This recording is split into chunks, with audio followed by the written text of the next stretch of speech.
എരുമേലി അട്ടിവളവിൽ ശബരിമല തീർത്ഥാടകർ സഞ്ചരിച്ച mini bus അപകടത്തിൽപ്പെട്ടു. അപകടത്തിൽ 3 പേർക്ക് പരിക്ക്. തമിഴ്നാട് സ്വദേശികൾ സഞ്ചരിച്ച വാഹനമാണ് അപകടത്തിൽപ്പെട്ടത്.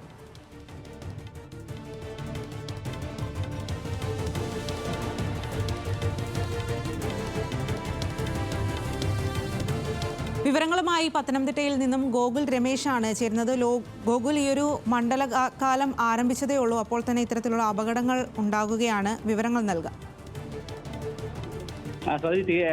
തമിഴ്നാട്ടിൽ നിന്നും തീർത്ഥാടകർ എത്തിക്കൊണ്ടിരുന്ന വാഹനമാണ് അപകടത്തിൽപ്പെട്ടത്. എരുമേലി അട്ടിവളവ് എന്ന് പറയുന്ന ഭാഗത്ത് വെച്ചിട്ടാണ് തീർത്ഥാടകർ സഞ്ചരിച്ചിരുന്ന മിനി ബസ് അപകടത്തിൽപ്പെട്ടത്. നിയന്ത്രണം നഷ്ടപ്പെട്ട ബസ് മറിയുകയായിരുന്നു. അപകടത്തിൽ 3 പേർക്ക് പരിക്കേറ്റിട്ടുണ്ട്. 3 പേർക്ക് പരിക്കേറ്റ 3 പേരെയും നിലവിൽ എരുമേലിയിലെ ഗവൺമെന്റ് ആശുപത്രിയിൽ പ്രവേശിപ്പിച്ചിരിക്കുകയാണ്. ഇവരുടെ പരിക്ക് സാരമുള്ളതല്ല എന്നാണ് നമുക്ക് ലഭിക്കുന്ന റിപ്പോർട്ട്. ഇന്ന് രാത്രി 8:30 മണിയോട് കൂടിയിട്ടായിരുന്നു അപകടം ഉണ്ടായത്. അപകട സമയം തന്നെ നാട്ടുകാരും അതോടൊപ്പം തന്നെ മോട്ടോർ വാഹന വകുപ്പിന്റെ പെട്രോളിംഗ് സംഘവും രക്ഷാപ്രവർത്തനം നടത്തിയതുകൊണ്ട് തന്നെ കൂടുതൽ അപകടത്തിലേക്ക് കാര്യങ്ങൾ എത്തിയിട്ടില്ല. കൂടുതൽ ആളുകളെ പരിക്കേൽക്കാതെ രക്ഷപ്പെടുത്താനും സാധിച്ചിട്ടുണ്ട്. അതായത് 3 പേരുടെ ആരോഗ്യനിലയിൽ കാര്യമായിട്ടുള്ള പ്രശ്നങ്ങളില്ല എന്നാണ് റിപ്പോർട്ട്.